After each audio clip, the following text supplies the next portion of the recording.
Hello everyone and welcome to Dutch Greybeard. In this video I want to show you my truth about The Way of Kings by Brandon Sanderson. I'm finally into the Stormlight Archive. This is how the book looks after it's being read. I'll try and find a picture of the book before I read it so you can see the difference. This book has been lived. Before I dive into the vlog entries I made during my read, let me first bother you with some statistics. I started this read on August 6 and I finished it on the 22nd. Here I can show you an overview of my reading progress during these 16 days. As you can see, in the end, the story and the tension of the story held me hostage. Including the Ars Arcanum at the end of the book, my copy has 1258 pages.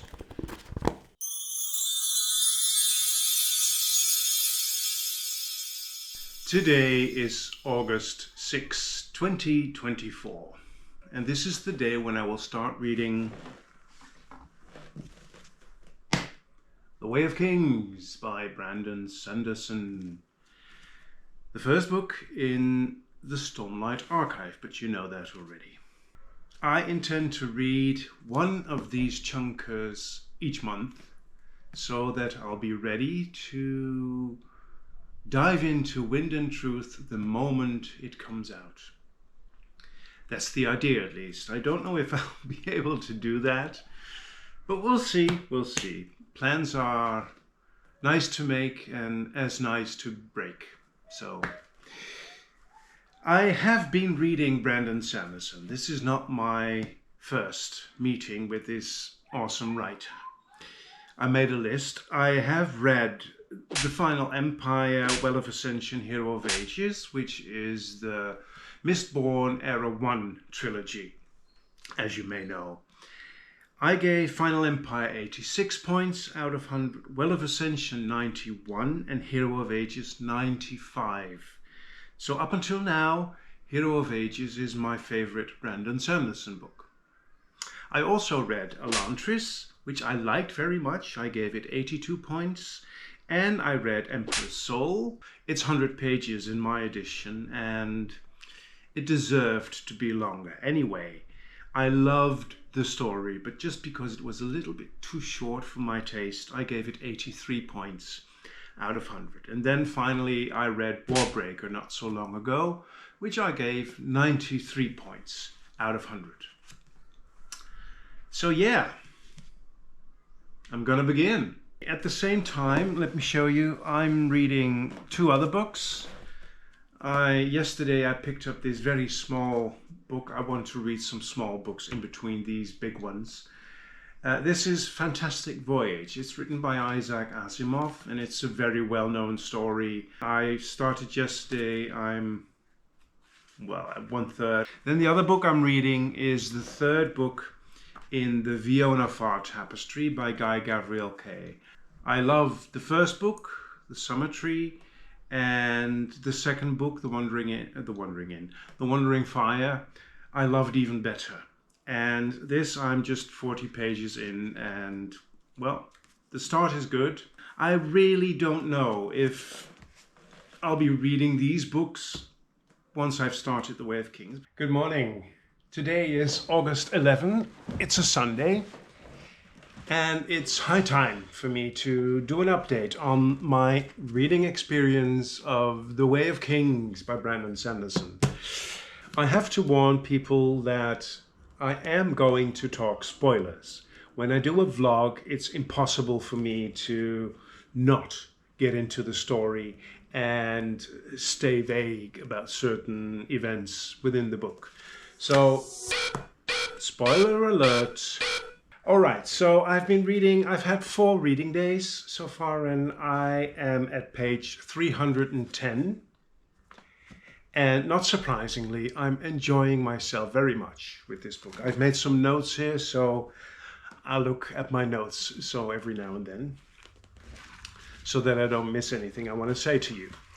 So, enjoying it very much. It's clearly building up to, well, what the main story is, because I don't really know what the main story is at this point. We have The Murder of a King, Galinar, there are many names. The Murder of the King by Sheth, or Seth. In that assassination chapter, we first get introduced to the magic system, which, of course, no surprise again, is very, very good, intriguing.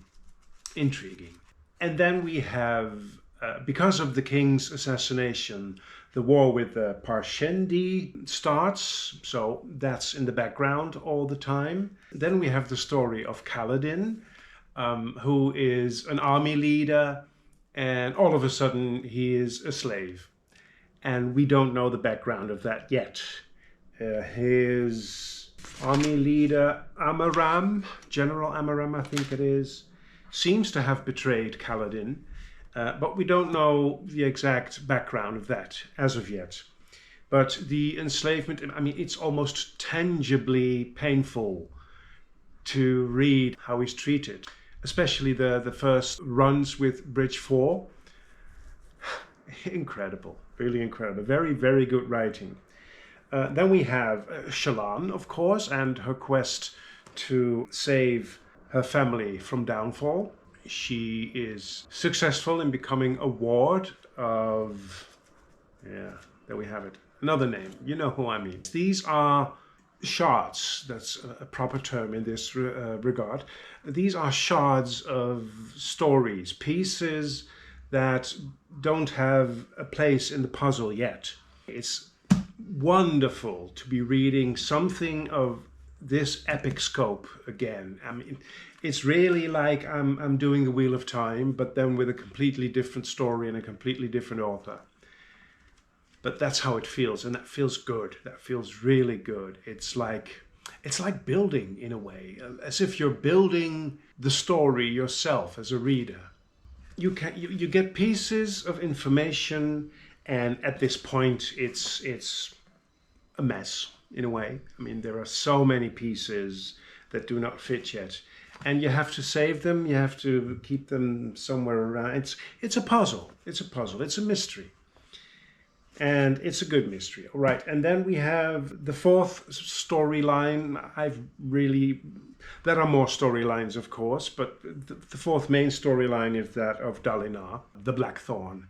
Beautiful scene, how he saves the king from certain death from the chasm fiend.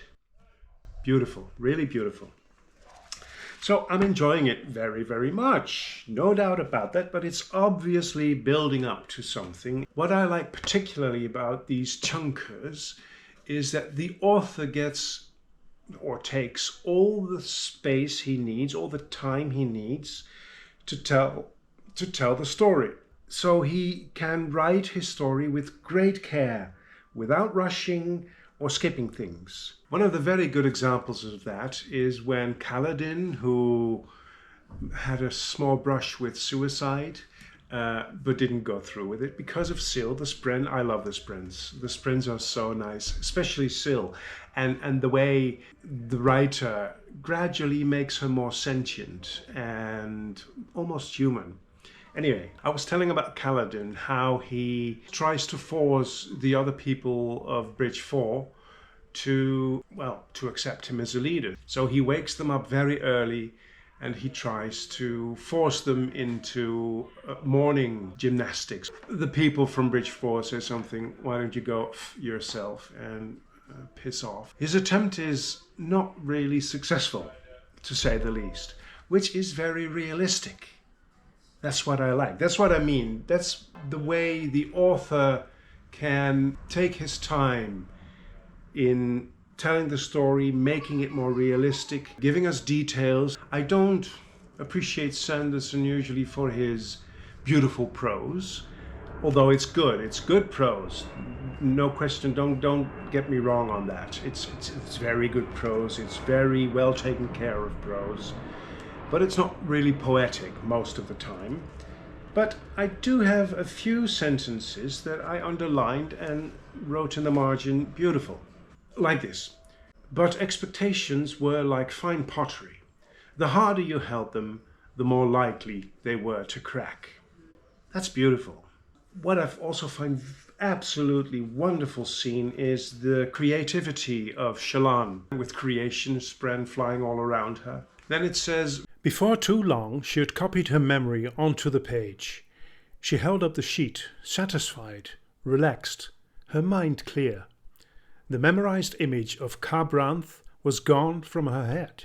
She'd released it into her sketch. That's beautiful. She makes mental pictures of people, of cities, obviously, and once she has put them to paper, she can wipe the mental picture from her memory. And there is a very first mention of the Cosmere. It's in one of the prequel texts from chapter 13, the 10 Heartbeats. Oh, I love that. I'll get back to that. So this is the first time the Cosmere is mentioned. Right, the 10 Heartbeats. It is beautiful the way a shard blade can be summoned into existence. It takes 10 heartbeats and then it suddenly mists into existence. Just beautiful. The ancient book, The Way of Kings, has been mentioned, which of course I'm very curious about. Hoid has been mentioned. There are 3 people frantically looking for him, and I wouldn't be surprised if Hoid turns out to be the king's wit. A very, very funny character so far, whose job it is to insult people, and I wouldn't be surprised if the wit turns out to be Hoid. I'm mostly wrong with these kinds of predictions, but nevertheless, that's what I'm thinking right now. So, 310 pages in. Enjoying myself very much. But my enthusiasm mainly is grounded in what I've heard about this book. It's a slow process, but that's normal. I anticipated that. I'm going to make some breakfast and then start reading again. One more thing I forgot to mention.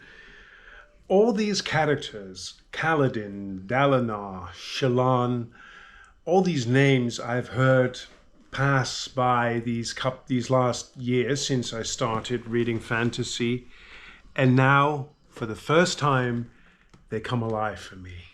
So wanted to mention that. Today is Sunday, August 18, 2024. This is my second update on my reading experience of The Way of Kings by Brandon Sanderson, the first book in the Stormlight Archive, as if you didn't know that already. I've got a lot to say about this, but first let me say I am enjoying myself immensely, really having great fun reading this book. This is one of those books that grows on you as you're reading it. From the beginning, it starts off, well, rather slow, and you have to get into things. You have to get acquainted with the world, of course, with its peculiarities and the people, the characters. But once that somehow settles in, you start wondering, what is this all about? What is happening? And how do things fit into the story? And that's an amazing journey. And at this point, I'm at the point where Shallan, this is spoilers, but I told that already. I'm at the point where Shallan has been chased by these strange figures she draws. She only sees them after she's drawn them. She cannot see them in the real world, which is something amazing. And she's just had that experience that she was immersed in tiny dark glass spheres. Anyway, I made some notes again, so let's just go through my notes. I'm at page 802, so I've read quite a lot since the last time. Reading this book is like you are slowly, from page 1 until where I'm now, you are slowly you're in a ship, you're on a sea, and you're slowly being drawn into a vortex. You can see the vortex in the distance, and you're spinning harder and harder and harder, and that's where I'm at this point. I'm about to be sucked into the vortex anytime. Well, I am. I have been sucked into the vortex, and I'm being sucked into a world that's just amazing. That's full of wonder, full of magic, of course. And I hope some questions are to be... I've got so many questions. They need to be... What is this Stormlight, for one? I'd love to see the background of Sheth, if I pronounce that right. Sheth, the one who is only being mentioned in the interludes so far, and of course in the prologue. Who are the Parshendi? What's their backstory? Are they related to the Parshend, the servants, or are they not? And how did they come about? And why did they assassinate Gavilar, if they did? Because I'm still wondering about that, to be honest. The Shattered Plains is another one of those mysteries.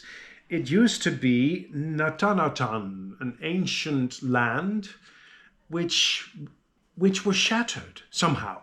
There are so many questions. The drawing of Shallan, what does that really mean? She draws things that aren't there, or that are there, but not in the world we can see visually or hear. Kaladin is one of those characters that has so many questions. Thank goodness he's the only one that we get flashbacks from. So we get to learn. I've just read the gripping scene where he joins the army because this Bright Lord picks Tien, his brother, Kaladin's brother, younger brother, to be in the army, which is ridiculous because he's 13 of age. And Kaladin finally steps forward and volunteers because he wants to protect his brother in the army. It's a beautiful scene. Anyway, there are lots of questions about Kaladin as well.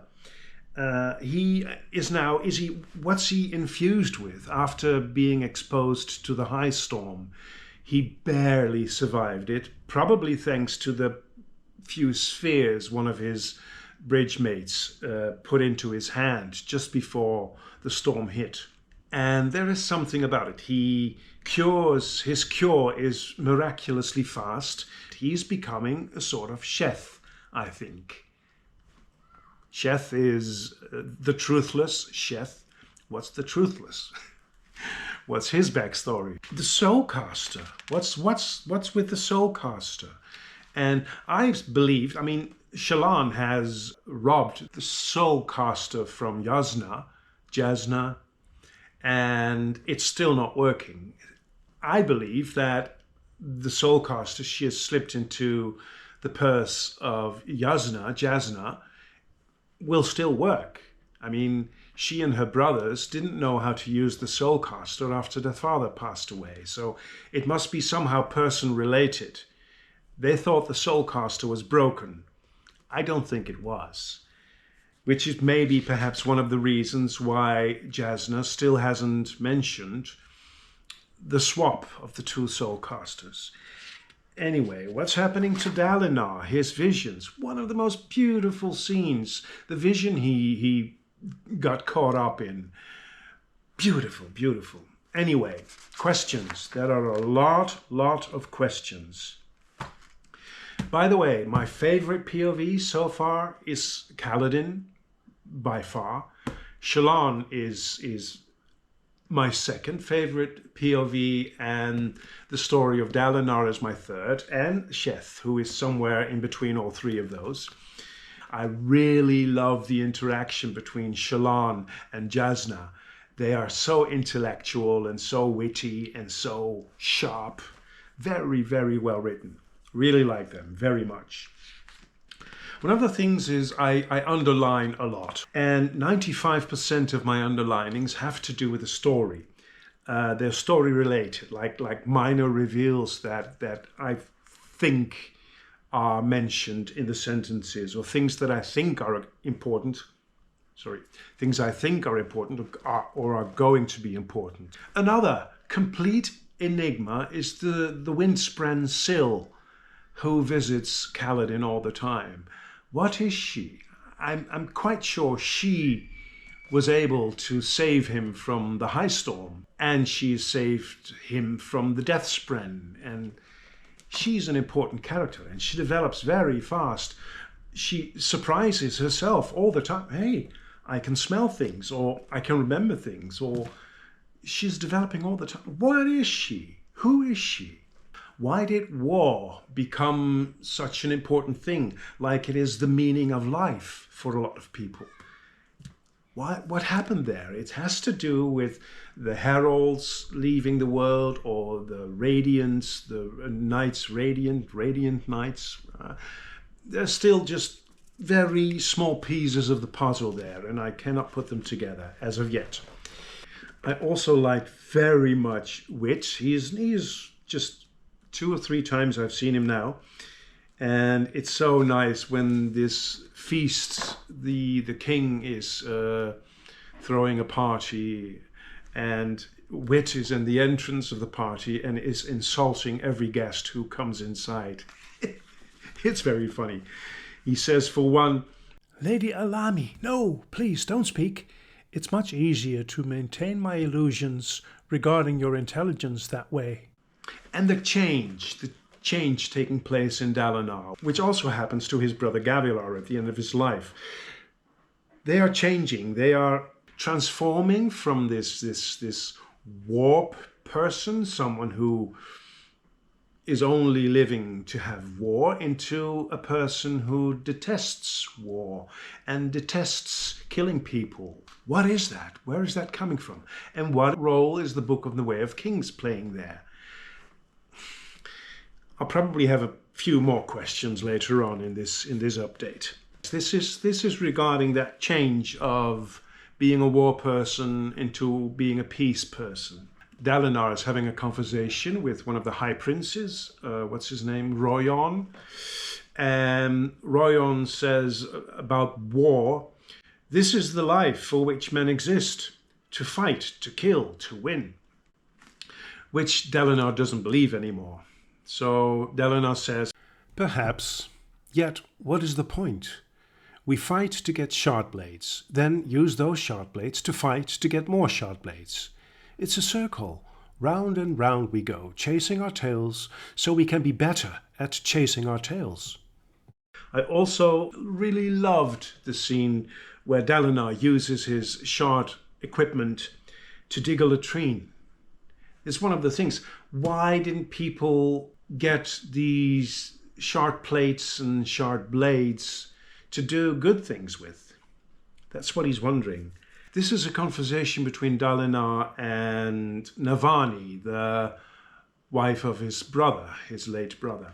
She says, "As an aside, has it ever struck you that most masculine arts deal with destroying, while feminine arts deal with creation?" I find that a very poignant observation. I also very much enjoy the interludes. They really fill up gaps, even though they leave you with more questions, of course, but they also intend to fill gaps, let's put it that way. And I love the Sheth scenes. They are so good. By the way, he's the only one so far with real elaborate magic. I'm quite sure we'll get to that later on in the book, or in the other books, but having read Sanderson so far, the magic is most of the times up front in the story. It's explained and it plays a pivotal role in the story. It's not playing a pivotal role so far, which no doubt it will later on. About the role of Sheth, the truthless. It's strange to see Sheth so far playing the role of slave. Everyone who has his Oathstone is his master, when he is so powerful in all possible ways. This is the scene where he is sent out by Makek, I think his master is called, to murder someone. And he finds that that person already has been murdered. And, oh, by the way, also, your master has been murdered. His new master says to him. And his new master also says to him, "You are squandered. You are not meant for petty extortions and murders. Using you like this, it's like hitching a Richardium stallion to a run-down market wagon." Cosmere, the mention of Cosmere, it's 3 times now I've heard the Cosmere mentioned, and I believe it's equivalent to universe. The Cosmere is their universe, I think. I found a very nice metaphor. In his time as a soldier, Gaz had learned to fear the minor light eyes the most. They were galled by their closeness in rank to the dark eyes, yet those dark eyes were the only ones they had any authority over. That made them dangerous. Being around a man like Lamaril was like handling a hot coal with bare fingers. There was no way to avoid burning yourself. You just hoped to be quick enough to keep the burns to a minimum. One small minor point of critique, I did not really enjoy the dialogues between Shallan and Kabzal, the priest. They're not my favorite. The witticism is a little bit too forced for my taste. It's not very natural. I believe that's the only real criticism I have so far. So I'm now at the start of being sucked into the vortex. Well, I've already been sucked into the vortex, of course, but things are speeding up rapidly at the moment, and I'm enjoying myself. It has been rather slow up to now, which is no problem at all. I really enjoyed reading it, but we're really picking up pace very, very fast now. I cannot stop reading, so let me continue reading. Today is August 21, and it's time for another update. I'm at page 1154. Chapter 60, and I'm nearing the end. In my last update, I thought I mentioned something like jumping on the fast train, picking up speed and everything. Well, it did and it didn't. From the last update, it got a little bit slower again, and it is really like the author is slowly putting the pieces into place for the grand finale, which I think I'm about to enter around here. It is very good. When I started this book, I also was reading The Darkest Road, the final book in the Fionnevar tapestry by Guy Gavriel Kay. Well, to be honest, I have only read once in this book, so it's been shoved aside, really. Pick-up ability, that is one of the terms I want to introduce. The pick-up ability of Brandon Sanderson's book, The Way of Kings, and Brandon Sanderson's books so far, from what I've read, is almost 100%. It's so high. You really want to pick up this book and keep on reading. I must say, up until this point, I wouldn't say it's 100%. It was for Warbreaker, it was for all the three of the Mistborn books I've read, and Elantris also had a very high pickup ability. I would say it's about 95%. This book, Guy Gavriel Kay, it has also a pretty high pickup ability. I would say it's about 85%, which is high. I mean, you really want to go on reading this book. But it's not as high as The Way of Kings, obviously. The scene where Caladan is being the storm in his dream is so impressive. I really enjoyed that very, very much. One of the scenes I found impressive is where Kaladin beats the Shardbearer. The moment Kaladin fought the Shardbearer and won and said, "I don't want to have anything to do with his shards, you can have it." Not to Amaram, he said that to one of his fellow soldiers. The moment that happened, I understood what the betrayal of Amaram would look like. Another thing I was right about, which really surprised me because I'm not very good at predicting things. Hoid. I found out that the wit, the king's wit, indeed is Hoid. No surprise there for me. I loved the scene where Hoid tells the story to Kaladin, I wrote it down here, about Derathil and the Wonder Sail. Beautiful story. I mean, Hoid is Brandon Sanderson, of course. Hoid says to him, "What you saw in the story belongs to you. A story doesn't live until it is imagined in someone's mind." Then he asks, what does the story mean?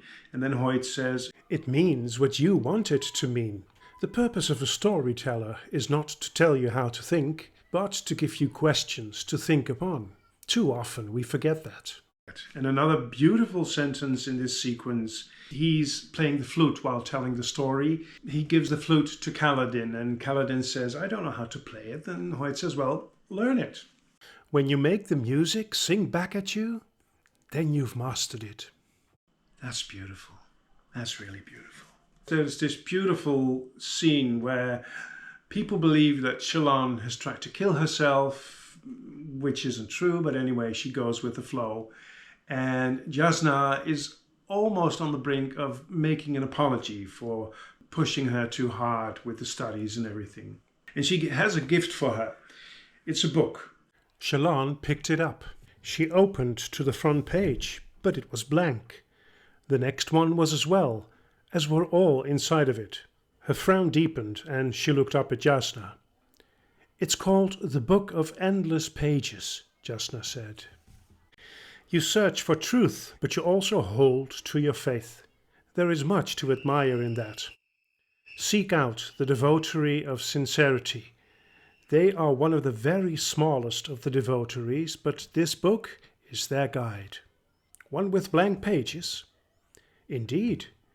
They worship the Almighty, but are guided by the belief that there are always more answers to be found. The book cannot be filled, as there is always something to learn. This devotary is a place where one is never penalized for questions, even those challenging Vorinism's own tenets. You will find wise men in any religion, Shallan, and good men in every nation. Those who truly seek wisdom are those who will acknowledge the virtue in their adversaries, and who will learn from those who disabuse them of error. That's good. This reminds me of Hypatia of Alexandria. And Hypatia was a scholar. One of her guiding lines throughout her life, there is always another question. Shallan says to Jasnah that Capsol, who has tried to poison Jasnah, that Capsol said that Jasnah was researching the Voidbringers because she wants to prove Vorinism, the religion, false. And then Jasnah says, I would not dedicate 4 years of my life to such an empty pursuit. It's idiocy to try to prove a negative. Let the Vorin believe as they wish. The wise among them will find goodness and solace in their faith. The fools would be fools, no matter what they believed. Razor sharp. I really like that very much. Of course, I'm very curious as to how Seth falls into all of this, where his piece of the puzzle will land eventually. He is perhaps a Knight Radiant, one of the Knights Radiant. The fact that he is called Truthless and that everyone who has his Oathstone is his master. That's intriguing. I hope that gets resolved in this book. So it's a bit slower than I had anticipated, which is all right. As I said earlier on, I love the book. I love to read and absorb all the pieces of the puzzle and figure out where they will end up in the greater picture. All right. See you on the final update. Today is August 22nd of 2024, and I just finished reading the first book in the Stormlight Archive, The Way of Kings. This is one of those rare books that kept me up all night. I turned off the light this morning at about 4:30. I couldn't stop reading. So reluctantly, I turned off the lights to get some sleep at least. It's been quite a while since a book did that to me. It was the storyline of Dalinar and Kaladin, of course, which is the most gripping storyline at the end of this book. It comes to a close that is, wow, unbelievable, really unbelievable. So epic, so heroic, and full of emotions and honor and betrayal and heroism. Beautiful, beautiful. Still, I am left with many, many questions, especially the epilogue where Wit, who is not named Hoyd in that epilogue, but it is Hoyd, of course, as a fool, as a king's fool, he still laughs about things, even though they're so big and huge. And it's just as if he wants to say, you know, it's just a story. Don't fuss about it too much. I underlined almost everything in the last 100 pages. I have so many more questions. Odium. Who is he, she, or it? It's the devil, the dark one, the dark, whatever you want to call it. He or she or it is the entity that killed the Almighty, or what happened there? The Knights Radiant. What was their role exactly? And why did they leave? And why are they regarded as traitors? And anyway, the Desolations, same thing. We've seen in the visions that Dalinar has the results of one of the Desolations, which is terrible.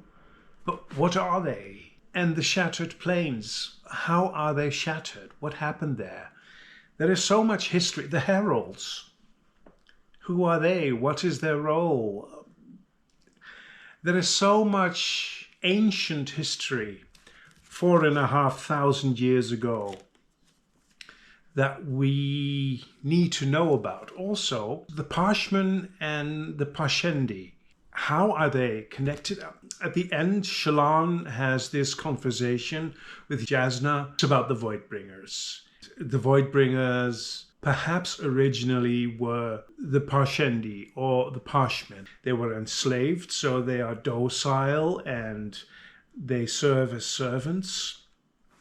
But the Parshendi are rogue, or so many questions, so many, which is good because I already took out Words of Radiance out of its slumber from my bookcase. I won't be starting this right away. I want to finish reading The Darkest Road first by Gabriel Kay and some other books. And then I'll start Words of Radiance. I'm looking forward to this read very much. The good versus evil, that's one of the things in this book. It's not that clear. I mean, if you take Sadeas, is he evil, or is he just flawed or weak for not following the codes and not have the same view on honor like Dalinar? He betrays Dalinar in a most terrible way, of course, but he is not the evil. The evil is the lack of trust, the lack of honesty, the lack of true honor. There are big themes being researched here in this book. Truth, for one. Honor, I mentioned that already. The measure of a man. I mean, what is the measure of a life? This is when Dalinar's army is encircled by the Parshendi. They don't have any chance of surviving this battle. They are vastly outnumbered. And then Dalinar shouts to his men, "Death is the end of all man. What is the measure of him once he's gone? The wealth he accumulated and left for his heirs to squabble over? The glory he obtained only to be passed on to those who slew him? The lofty positions he held through happenstance? No, we fight here because we understand. The end is the same. It is the path that separates men. When we taste that end, we will do so with our heads held high, eyes to the sun." Wow. Beautiful, beautiful. The Parshendi remain the unknown factor. We don't get insights in their culture, in their way of thinking, in their motivations, in their history. Early on in this story, I understood that they very probably were and are the key to the answers for many questions. We only know now, as I mentioned, that they are probably the legendary Voidbringers, but that's all. I can't wait to continue with this story. It's remarkable that I could not stop reading during a battle scene, which is not really my favorite element of fantasy, battles and wars. The tension and the story, even though I knew that Dalinar and his army would survive, they held me hostage, completely hostage. The dialogue between Dalinar and Kaladin after all the events is just beautiful. It's one to never forget. This again is about the worth of a man's life. What is a man's life worth? Dalinar asked softly. The slave masters say one is worth about 2 emerald broams, Kaladin said, frowning. And what do you say? A life is priceless, he said immediately, quoting his father. Dalinar smiled, wrinkle lines extending from the corners of his eyes. Coincidentally, that is the exact value of a sharp blade. So today, you and your man sacrificed to buy me 2,600 priceless lives. And all I had to repay you with was a single priceless sword. I call that a bargain. The other quote I want to mention in another dialogue between Dalinar and Kaladin is when Dalinar directly asks Kaladin, "Why did your bridge crew come for us? Why really?" To which Kaladin says, "Why did you give up your shard blade?" Beautiful. It's one of the best answers to a question. I was very impressed by the way Dalinar, during the battle on the tower, shifts from being completely encompassed by the thrill to being revolted by war. It says during the thrill, "This was life. This was control." Just a page later, "This wasn't beautiful. This wasn't glorious. This wasn't strength, power, or life. This was revolting, repellent, and ghastly." This is between Dalinar and Navani. He has kissed her, finally. Phew. Waited a long time for that to happen. "You began something today." "I began it?" he asked, amused, elated, confused, worried, and ashamed at the same time. "The kiss was yours, Dalinar," she said idly, pulling open the door and entering the antechamber. "You seduced me to it." "What? Seduced?" She glanced back at him. "Dalinar, I've never been more open and honest in my life." Blood of my fathers, he thought. Why can't these things ever be simple? And yet, in direct contrast with his thoughts, he felt as if the entire world had somehow become more right for having gone wrong. That's poetic. That's beautiful and profound. The only storyline that really comes to a satisfying conclusion is that of Dalinar, which coincides in the end with the one of Kaladin. That is epic and beautiful and fantastic. Shallan, the story of Shallan, continues. There is no epic ending, although one of the big reveals, the shocking revelations that she was prompted to tell when she had to share a truth, you know what I'm talking about, that raises questions. So that's a lot of things continue in that storyline. There is no big epic finale to that storyline, as well as the storyline of Sheth, who has another assignment for another assassination. Of course there are revealing things. There are many reveals in the end of this book. But those storylines continue on and will probably, no doubt, be picked up in Words of Radiance. So the good versus evil, it's very complicated. Like one of the questions that keeps on recurring within Kaladin, within Dalinar, is how justified is it to kill a man in order to save yourself or to save others? How justified is that? Is that good? Is that evil? Good and evil are interwoven with each other, which I like, which I really like. It makes it all the more realistic. Oh yes, it was heartbreaking, the death of Chen, Kaladin's brother. We know that from very early on in the book that Chen is not going to survive. Long after he's been killed, Kaladin lays beside his body and he whispers to Chen. "Don't worry," Kaladin whispered. When had he started to cry? I'll bring you home. I'll protect you, Chen. I'll bring you back. He held the body into the evening, long past the end of the battle, clinging to it as it slowly grew cold. Whoa. That's about it, I think. So, how do I rate such a book? It's difficult. The story is still ongoing. I have a feeling like I can only rate this book after I have read all 5 of this arc of the Stormlight Archive. I thought it was better than The Hero of Ages. It's much more mature. It is... Sanderson gives the reader something to chew on, to think about. He doesn't give everything away. This is one of the books that I will not forget very easily. On to the next one. I've been able to let the book simmer for a couple of days after having finished it. I was really struggling with the rating. In the end, I think it comes down to 97 points out of 100. It is the best Sanderson I have read so far. So Hero of Ages will be replaced in my top 10 fantasy books. Thank you very much for watching this video. Until we meet again at Dutch Greybeard.